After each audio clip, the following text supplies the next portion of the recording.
दोस्तों, power star Pawan Singh के चाहने वाले कई दिनों से एक नए धमाकेदार सॉन्ग का इंतजार कर रहे थे और उनका इंतजार अब खत्म हो गया है, क्योंकि पावर स्टार पवन सिंह का नया गाना आहो राजा रिलीज हो गया है और सोशल मीडिया पर यह गाना धमाल मचा रहा है।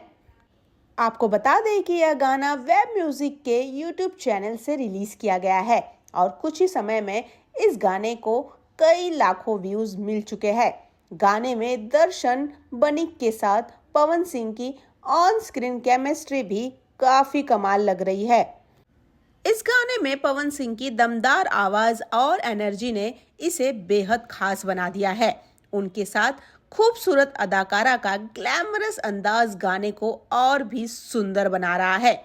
आहो राजा एक पैपी सॉन्ग है जिसमें मस्ती और धमाल का बेहतरीन तड़का देखने को मिल रहा है। फैंस गाने को लेकर जबरदस्त प्रतिक्रिया दे रहे हैं।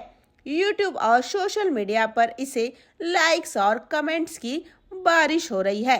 पवन सिंह के फैंस का कहना है कि यह गाना पार्टी और डांस फ्लोर पर धूम मचाने वाला है। इस गाने को लेकर पवन सिंह बेहद ज्यादा एक्साइटेड है और दर्शकों से इस गाने को देखने के लिए अपील कर रहे हैं।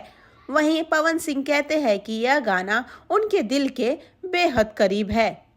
आप लोगों को पावर स्टार पवन सिंह का यह गाना कैसा लगा, हमें कमेंट कर जरूर बताइए।